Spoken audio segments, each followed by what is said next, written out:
নমস্কার, শাশ্বতী সিনহা টক্সে আপনাদের সবাইকে স্বাগত। আমরা এখন পড়ছি সিডনি সেলডনের ইফ টুমরো কামস, যার ভাষান্তর করেছেন পৃথ্বীরাজ সেন। আজ 9 নম্বর অধ্যায়, জেলখানার সি ব্লকে। তাহলে শুরু করি। পুরনো লোহার প্যান্ট ট্রেসিকে দিয়েছিল ধোবিখানার কাজ। জেলখানার কয়েদিদের 35 রকমের কাজ করতে হয়। তার মধ্যে সব থেকে খতরনাক হলো ওই ধোবিখানার ডিউটি। সকাল থেকে বিকেল অবধি অনবরত ঘড় ঘড় শব্দ করে মেশিন চলে। মেঝে তেতে আগুনের মতো হয়ে যায়। কাজের কোনো শুরু এবং শেষ নেই। সকাল 6টা থেকে কাজ শুরু হয়। 2 ঘন্টা অন্তর 10 মিনিটের বিশ্রাম। রোজ 9 ঘন্টা করে কাজ করতে হয়।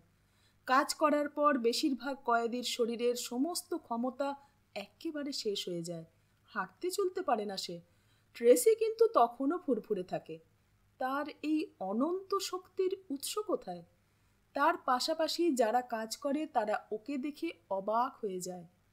কাজ করতে করতে মাথার ভেতর নানা ধরনের বুদ্ধির খেলা খেলতে থাকে সে। কি করে এই অন্ধকূপ থেকে পালানো যেতে পারে এই মুহূর্তে, সেটাই তার একমাত্র চিন্তা। আর্নেস্টাইন লিটল চ্যাপ ট্রেসির এই কাজের খবরটা পেয়ে খুবই খুশি হয়েছে। তবে খুশির ভাব মুখে প্রকাশ করছে না, বরং বলেছে, পুরনো লোহার প্যান্ট তোমার পেছনে লাগলো কেন? ট্রেসি বলল, ও কিন্তু আমাকে মোটেই বিরক্ত করে না। আমি এক মনে আমার কাজ করি, এতেও কিছুই বলে না।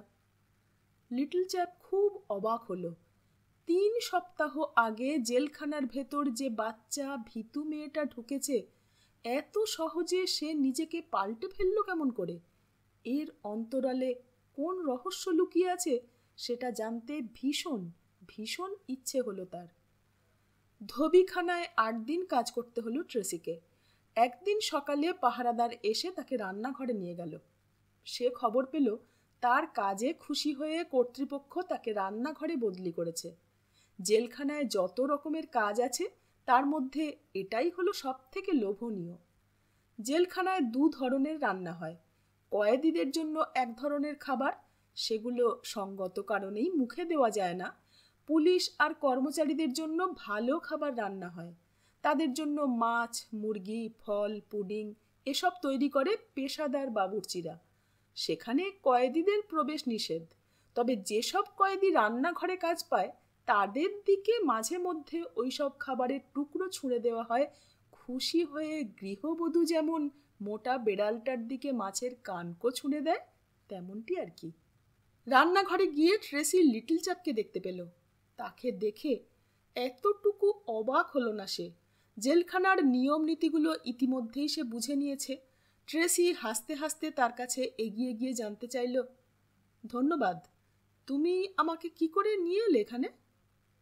লিটল চ্যাপ তাকে দেখে মুখে কোনো শব্দ করেনি। তারপর আস্তে আস্তে বলল, ও আর এখানে নেই। কোথায় গেল? কি হয়েছে ওর? আমাদের এই জেলখানায় একটা ছোট কায়দা আছে। যদি কোনো পাহারাদার আমাদের পেছনে লাগে তাহলে তাকে অন্যত্র সরাবার ব্যবস্থা করা হয়। কিভাবে? সোজা ব্যাপার। যে পাহারাদারকে ভাগাতে চাই তার কাজের সময় কয়েদিদের মধ্যে গাঁজা আর চরস আসতে থাকে, অভিযোগ বাড়তে থাকে। আর একজন কয়েদি পুরনো লোহার প্যান্টের বিরুদ্ধে অভিযোগ আনে। সে বলে ওই মেট্রন নাকি তার সঙ্গে অশ্লীল আচরণ করেছে। অন্য একজন অত্যাচারের কথা বলে। একজন রেডিও চুরির গল্প ফাঁদল, সেটা পাওয়া গেল পুরনো প্যান্টের ঘরে। তাই ওকে চলে যেতে বলা হয়েছে। জেলখানাটা ওরা চালায় না, এই আমরা চালাই, বুঝলে? তুমি এখানে এলে কেন? ট্রেসি প্রশ্ন করল লিটল চ্যাপকে। বিশ্বাস করো, আমার কোনো দোষ ছিল না। মেয়েদের একটা গোটা দল নিয়ে আমি ব্যবসা করতাম। ট্রেসি একটু ইতস্তত করে জানতে চাইল, তার মানে বেশ্যা? লিটল চ্যাপ হাসল। না, বেশ্যা ছিল না ওরা। বড়লোকের বাড়িতে ঝিয়ের কাজ করত। কাগজে ভালো ভালো বিজ্ঞাপন দিতাম। ঝি চাকরানির দরকার হলে যেন আমার সঙ্গে যোগাযোগ করা হয়। কথাবার্তার পর মেয়েগুলো যেত কাজ করতে। সময় বুঝে মালিকেরা কেউ বাড়িতে যখন থাকতো না তখন রূপোর বাসনপত্র, গয়নাগাটি চুরি করে আমার কাছে নিয়ে আসতো। এতে আমার দারুণ লাভ হতো। বুঝতে পারছো ব্যাপারটা? মূলধন বলতে কিছুই লাগতো না, ঝক্কি অনেক কম, অথচ মাসের শেষে কাড়ি কাড়ি টাকা আসতো আমার হাতে। লিটল চ্যাপের এই কথা শুনে ট্রেসি একেবারে অবাক হয়ে গেল। মানুষকে ঠকাবার কত কিছুই না চালু আছে এই পৃথিবীতে। বেচারি ট্রেসি তার খবরই রাখে না। রাখবে কেমন করে? নেহাত ভাগ্য বিপর্যয় না হলে সে কি এই অন্ধকারায় আসতে পারত কোনো দিন?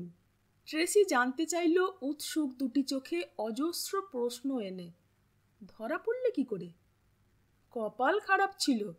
মেয়রের বাড়িতে ভোজ সভা বসেছে, সেখানে আমাদের একটা মেয়ে কাজ করছিল। ডিনার খেতে আসা একটা বুড়ি মেয়েটাকে চিনে ফেলে।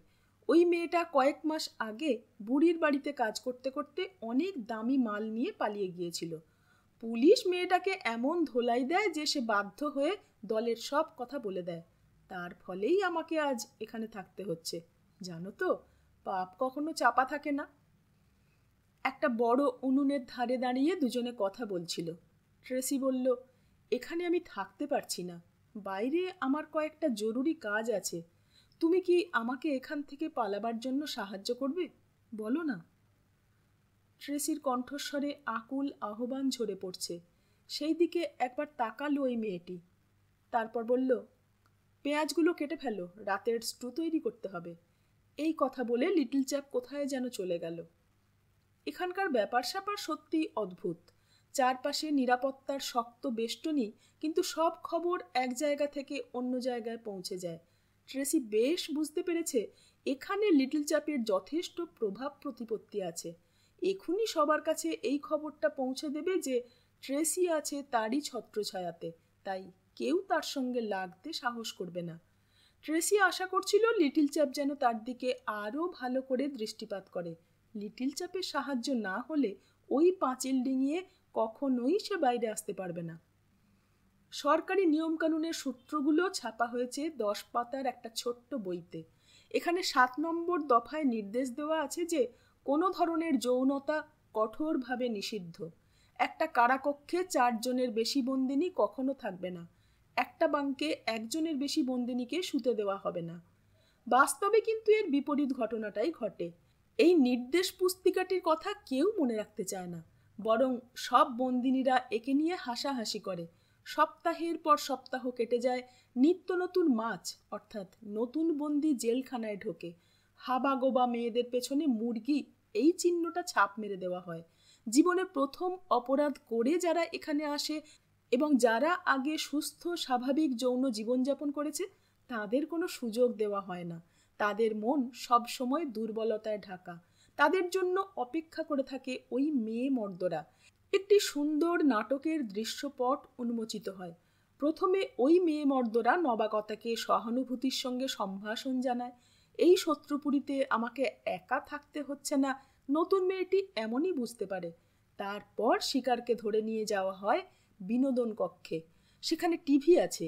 মদ্দা মেয়েটি তার শিকারকে নিয়ে পাশাপাশি বসে। এক ফাঁকে তার হাতটা নিজের হাতের মধ্যে নিয়ে নেয়।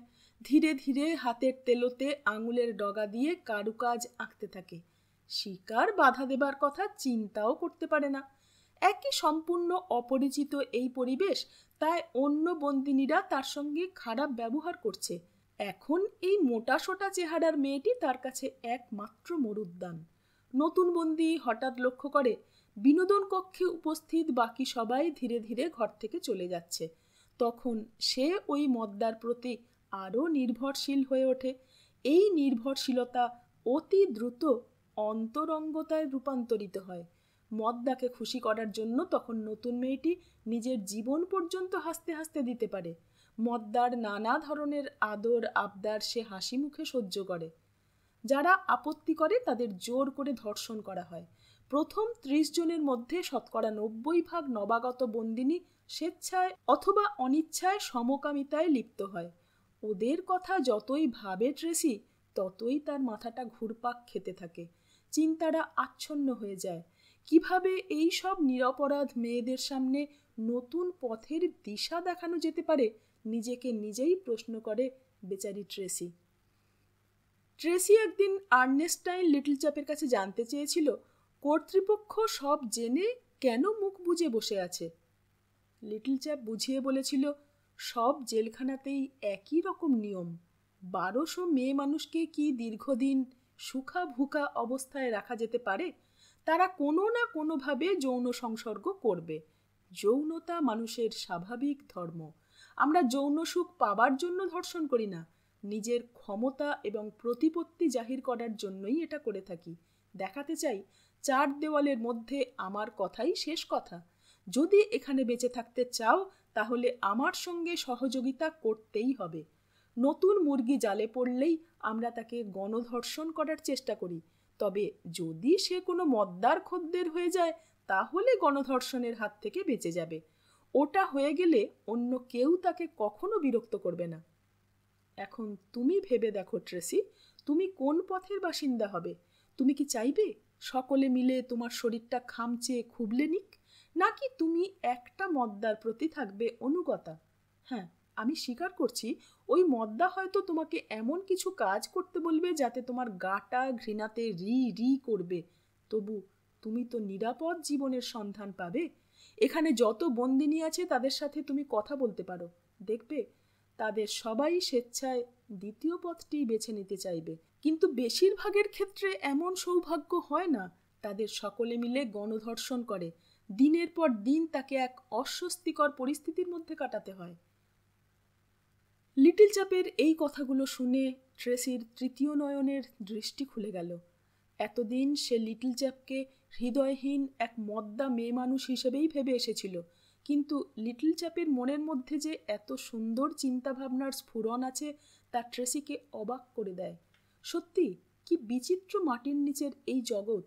পৃথিবীর বাসিন্দারা এই জগতের কোনো খোঁজ রাখে না, রাখা সম্ভব নয়। লিটল চ্যাপ বলতে লাগলো, শুধু যে বন্দিনীরাই এমন কাজ করে তা যেন ভেবো না খুকুমণি, পাহারাদাররাও কম যায় না। টাটকা মাংস দেখলে ওদের মুখ থেকে লালা গড়িয়ে পড়ে। ধরো নতুন কোনো কয়েদির নেশা করার অভ্যেস আছে, মেট্রন তাকে নিয়মিত নেশার ট্যাবলেট সাপ্লাই দেবে, কিন্তু তার বদলে মেট্রন চাইবে ওই নবাগতার শরীরের ওপর একটু স্পর্শ সুখের আরাম পেতে। অনেক মেট্রনই এই কাজে 1 নম্বরের বদমাইশ। পুলিশগুলো তো আরও ভয়ঙ্কর। ওরা সেলের চাবি জোগাড় করে রাখে, রাতের বেলায় গারদের দরজা খুলে সোজা সেলের মধ্যে ঢুকে পড়ে, নিজেদের যৌন ক্ষুধা মেটায় বিনা পয়সাতে।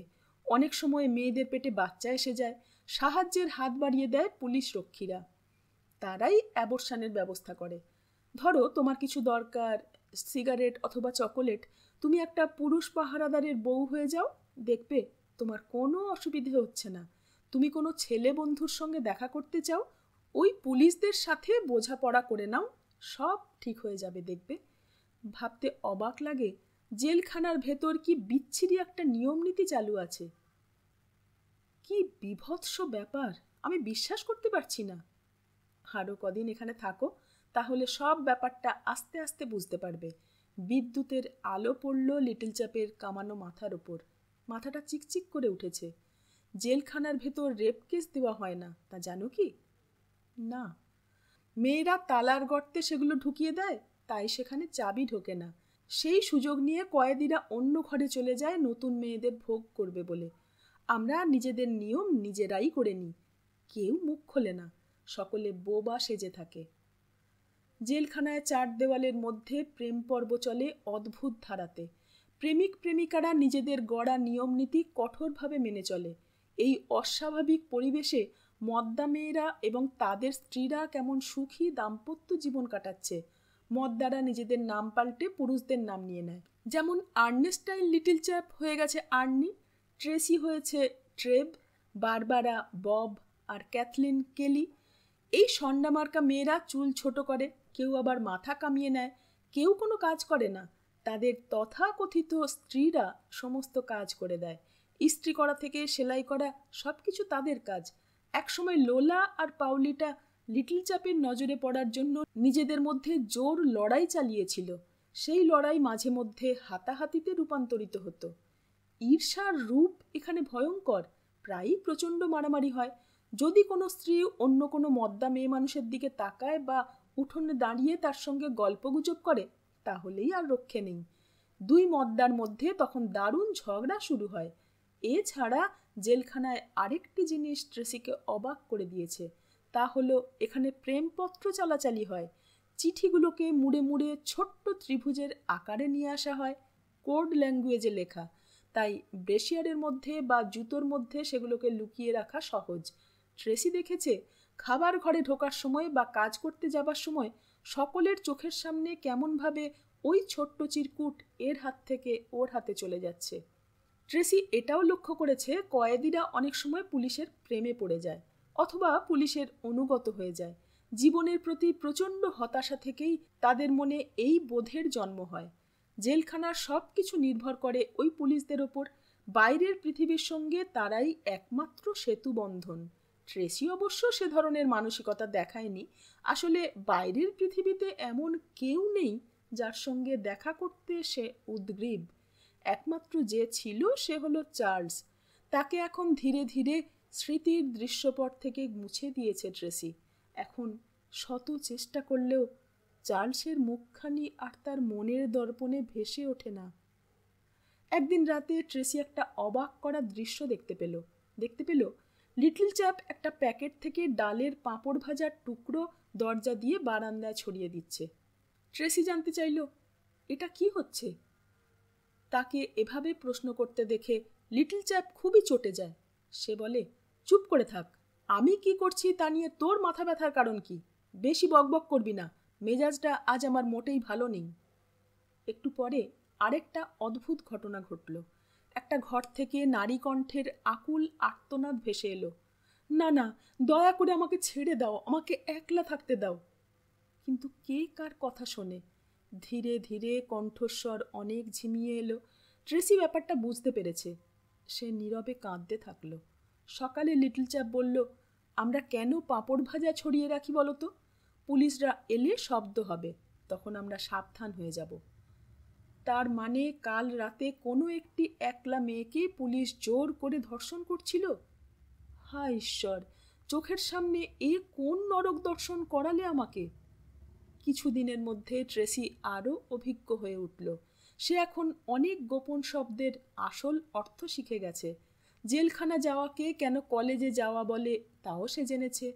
পৃথিবীর যত রকমের পাপের কথা চিন্তা করা যায় সেই সব পাপের ওস্তাদ কারিগররা এখানে বসবাস করে। ওস্তাদরা একে অন্যের কাছে গুপ্তবিদ্যা জাহির করে। বুদ্ধির মারপ্যাচে তারা পরস্পরকে টেক্কা দিতে চায়। একদিন সকালে খেলার মাঠে ট্রেসি একটা অবাক করা দৃশ্য দেখল। এক মেয়ে ওস্তাদ পকেট মারার নিয়ম নীতি শেখাচ্ছে। একদল কম বয়সী মেয়ে মন্ত্রমুগ্ধের মতো তার দিকে তাকিয়ে আছে। চোখের পলক ফেলার আগে ওই মেয়ে ওস্তাদ পকেট সাফ করার কায়দা জানে। $2,500 ফি দিলে কলম্বিয়ার কোন স্কুলে পকেট মারার গুপ্ত বিদ্যা শেখানো হয় তাও সে বলছে গড়গড় করে। সিলিং থেকে পুরো পোশাক পরা একটা নকল মানুষ ঝোলানো থাকে, তার পায়ে লাগানো থাকে অনেকগুলি ঘণ্টা। বেকায়দায় ছুলে ঘণ্টাগুলো ঝনঝন শব্দ করে বাজতে থাকে। যদি কোনো শিক্ষার্থী ঘণ্টা না বাজিয়ে পকেটের মানিব্যাগ তুলতে পারে তখনই তার শিক্ষা সমাপ্ত হয়েছে বলে ধরে নেওয়া হয়। এবার মেয়েটিকে বাজারে ছেড়ে দেওয়া হয়, অবশ্য নাম এবং ঠিকানা পাল্টে। বোঝা যায় এখন সে চড়ে খেতে পারবে।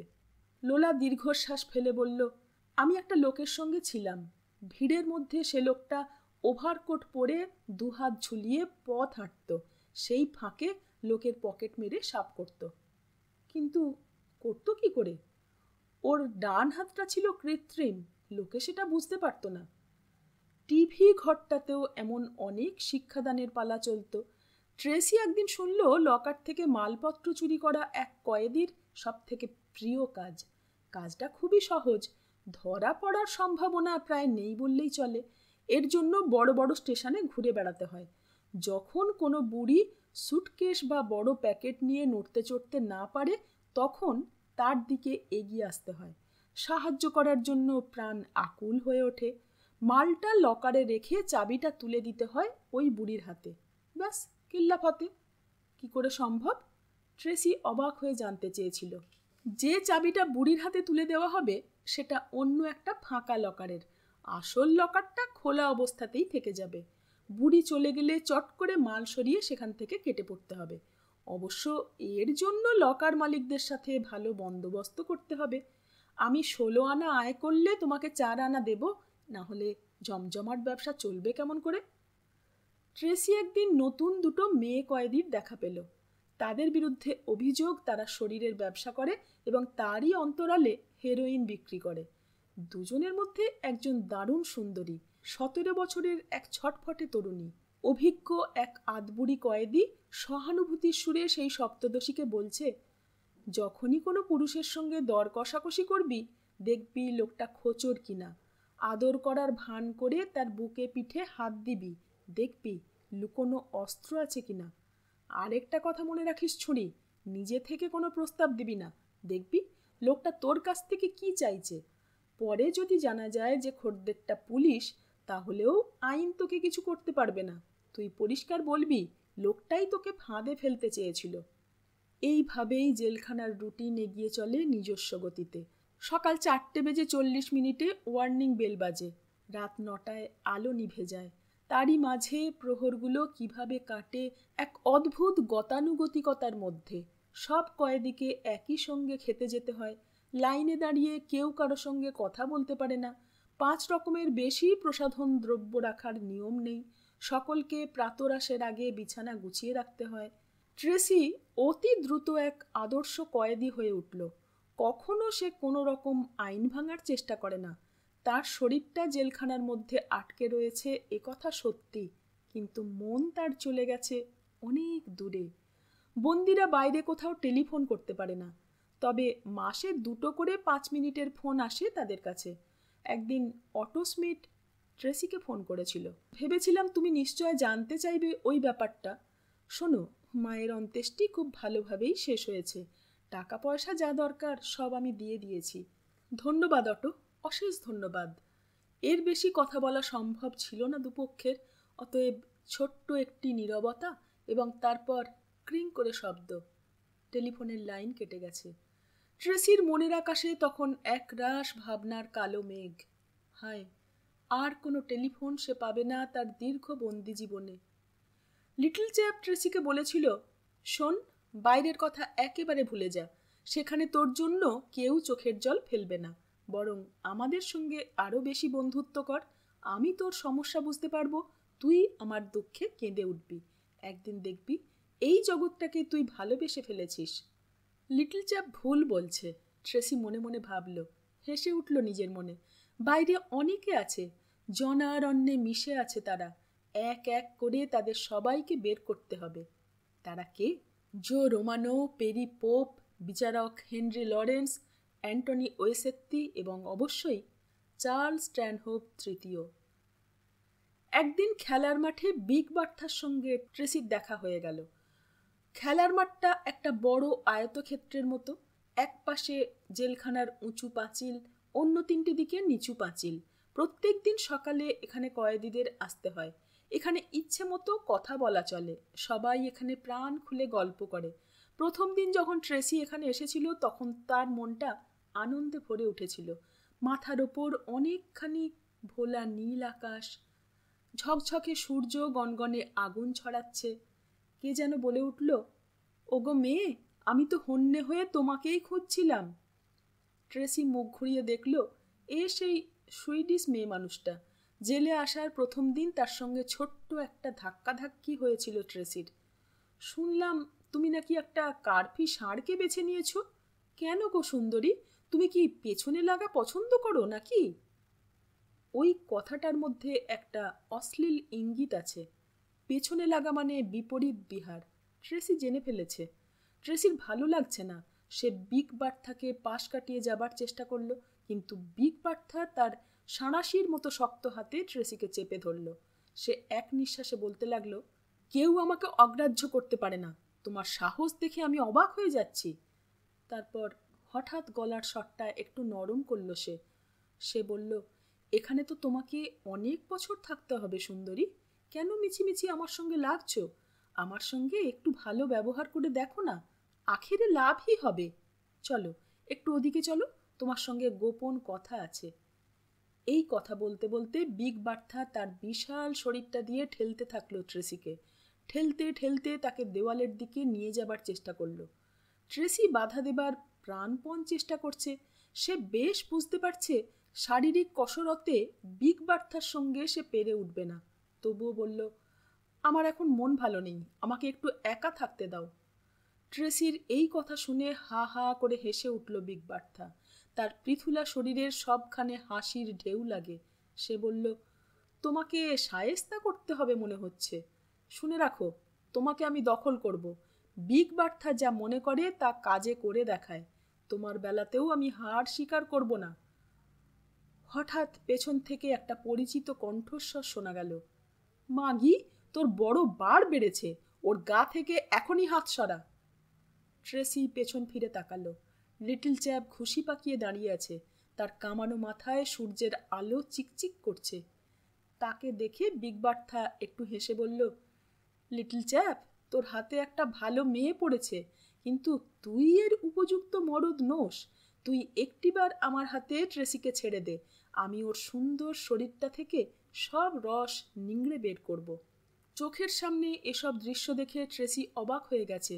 তাকে নিয়ে দুই মদানির মধ্যে শুরু হয়েছে তুমুল তর্ক বিতর্ক। এক্ষুনি সেটা শারীরিক সংঘাতের দিকে পৌঁছে যাবে। ট্রেসি বেচারি সেটা বুঝতে পারছে, কিন্তু সে কি করবে? লিটল চ্যাপ গর্জন করে বলল, আমিই তোর উপযুক্ত মরদ। একদিন রাতে আসিস, আমি দেখিয়ে দেব কত ধানে কত চাল। আর যদি কখনো ট্রেসিকে বিরক্ত করিস, তাহলে তোর পাছা ভেজে খাবো আমি। পরিস্থিতি আরও খারাপ হয়েছে। শেষ পর্যন্ত ট্রেসি ভাবল সে মধ্যস্থতা করবে কিনা। লিটল চ্যাপের একটা কথা তার মনে পড়ে গেল। একদিন কথায় কথায় লিটল চ্যাপ বলেছিল, শোনো ট্রেসি, তুমি তো এখানে নতুন এসেছো, এখানকার নিয়ম নীতি সব বুঝতে পারোনি। আস্তে আস্তে সব শিখবে। জেলখানাতে যে আগে আক্রমণ করে শেষ পর্যন্ত সেই জিতে যায়। কেউ দেখে না সে অন্যায় করেছে কিনা। এখানে সব সময় তোমাকে জমি শক্ত রাখতে হবে। একটু নরম ভাব দেখালেই আর রক্ষে নেই। শিয়াল কুকুরে এসে তোমাকে কামড়া কামড়ি করবে। শেষ পর্যন্ত বিগ বার্থা পিছিয়ে গেল। অবশ্য আচরণের মধ্যে পরাজয়ের ছবি আঁকল না সে। হাসতে হাসতে সে বলল, ঠিক আছে ট্রেসি, তোমার সঙ্গে আমার বোঝাপড়াটা আগামীকালের জন্য তোলা রইল। তুমি তো আরও অনেক দিন এখানে থাকবে, তখন দেখব ওই ভেড়ুয়া লিটল চ্যাপ তোমাকে কিভাবে বাঁচায়। বিগ বার্থা চলে যাবার পর লিটল চ্যাপ ট্রেসির দিকে তাকিয়ে বলল, বদ স্বভাবের মেয়ে মানুষ এই বিগ বার্থা। শিকাগোতে নার্সের কাজ করত, সায়ানাইড খাইয়ে রোগীদের মেরে ফেলতো। ওই করুণাময়ী তোমাকে দেখে মজে গেছে। দেখো ট্রেসি, ভালো চাও তো তাড়াতাড়ি একটা মরদ জুটিয়ে নাও, তা না হলে কাক শকুনে তোমাকে ছিঁড়ে ছিঁড়ে খাবে। লিটল চ্যাপের এই ব্যবহারে মাঝে মধ্যে ট্রেসি অবাক হয়ে যায়। প্রথম রাত্রির কথা বারবার তার স্মৃতির সমুদ্রে সাঁতার কাটতে কাটতে ফিরে আসে। পাউলিটা এবং লোলা ছাড়া এই লিটল চ্যাপও তার সঙ্গে অশালীন আচরণ করেছিল, কিন্তু লিটল চ্যাপকে চটালে চলবে না। ট্রেসি ইতিমধ্যেই বুঝে গেছে লিটল চ্যাপ যথেষ্ট বুদ্ধিমতী, শরীরে অসুরের শক্তি আছে তার। জেলখানার দেওয়াল ভেঙে বাইরে আসতে হলে লিটল চ্যাপের সাহায্য নিতেই হবে।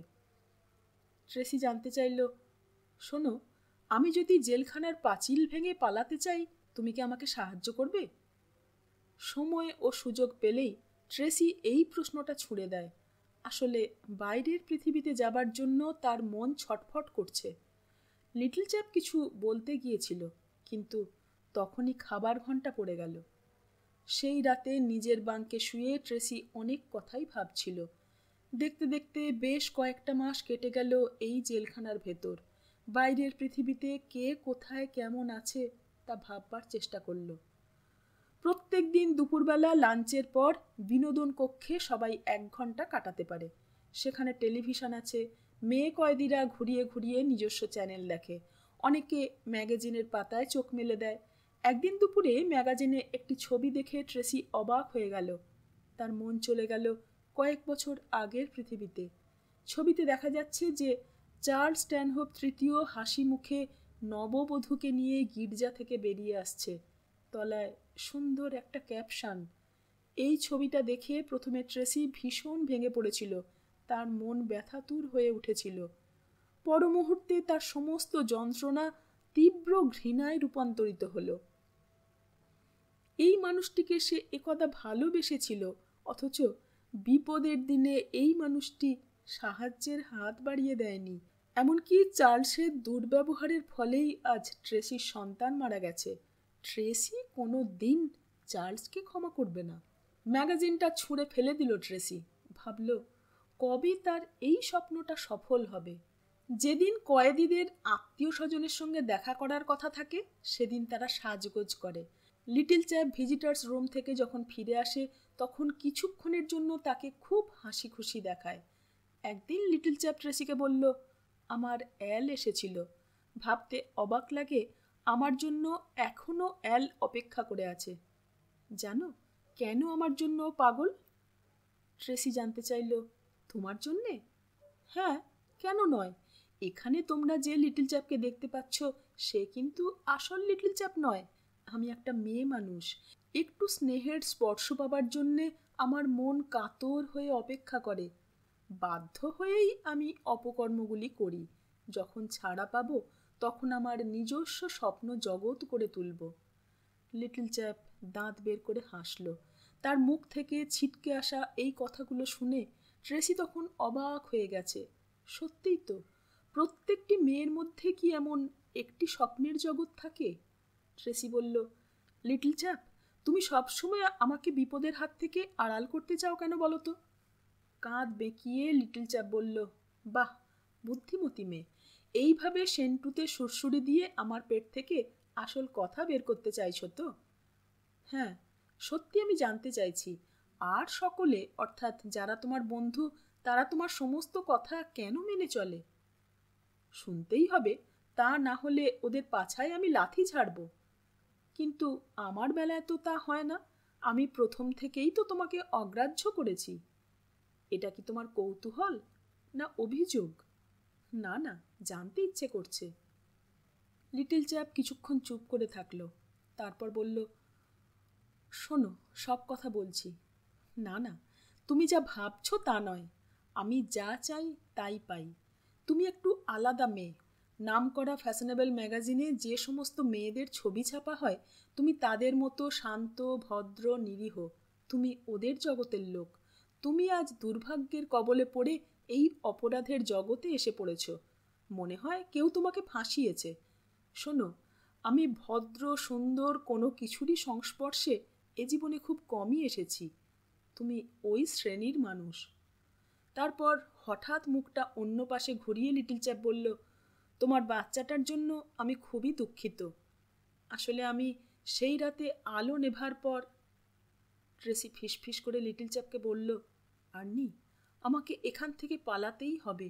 তুমি কি বুঝতে পারছো? আমি এখন ঘুমোবার চেষ্টা করছি।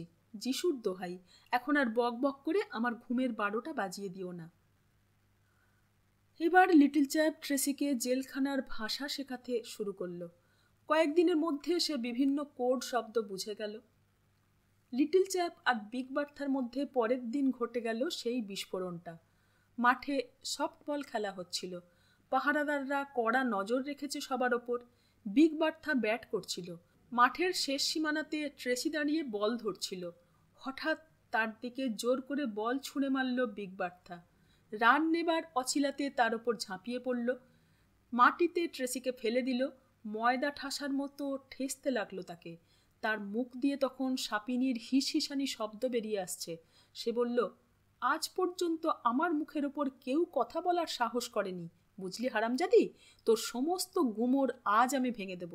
আজ রাতে আমি তোর বাংকে আসব। দেখি কে তোকে বাঁচায়।